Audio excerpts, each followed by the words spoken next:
नमस्ते, प्रणाम। हमारा भी आप लोग सपोर्ट करिए। हाथ जोड़कर आप लोगों से विनती करती हूँ। आप ही लोगों का सपोर्ट है और किसी का सपोर्ट नहीं है।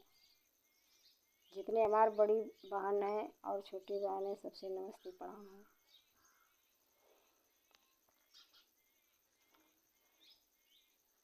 आम के पलैया मैया बाँस के डलरिया हो, डलरिया लेके ना मैया घूमनी नगरिया हो, डलरिया लेके ना मैया घूमनी नगरिया हो, डलरिया लेके ना।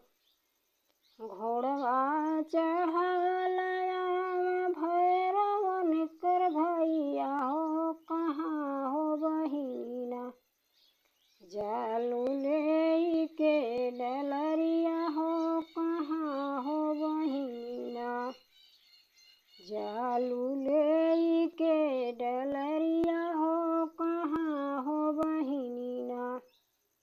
जइबो त जइबो माली के घरवा हो, कि उनके घरवा ना उन फूलवा की तैयारिया हो, कि उनके घरवा ना उन्हें गजरा की तैयारिया हो, कि उनके घरवा ना। आम के पलैया मैया बाँस के डलरिया हो, डलरिया लेके ना मैया घूमनी नगरिया हो, डलरिया लेके ना मैया घूमनी नगरिया हो, डलरिया लेके ना। घोड़वा चढ़ालया भैरवन कर भैया हो, कहाँ हो बहिना लेके जालो तू डलरिया हो, कहाँ हो बहिना। जइब त जइब कोहरा के घरवा हो, कि उनके घरवा ना होई कलशा की तैयारिया हो, कि उनके घरवा ना।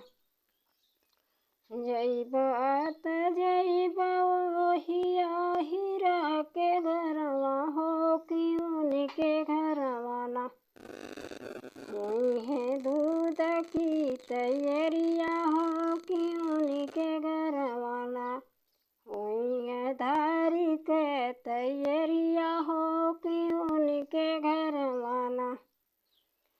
आम के पलैया मैया बाँस के डलरिया हो, डलरिया लेके ना मैया घूमनी नगरिया हो, डलरिया लेके ना। घोड़वा चढ़ालया भैरवन कर भैया हो, कहाँ हो बहिना लेके जालो तू डलरिया हो, कहाँ हो बहिना।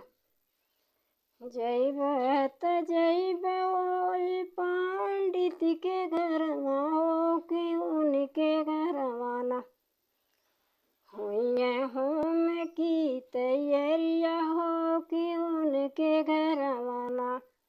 जइब त जइब वही बजवा के घरवा हो, कि उनके घरवा ना वही चुनरी की तैयारिया हो, कि उनके घरवा ना। आम के टलोइया मैया बाँस की डलरिया हो, डलरिया लेके ना मैया घूमनी नगरिया हो, डलरिया लेके ना।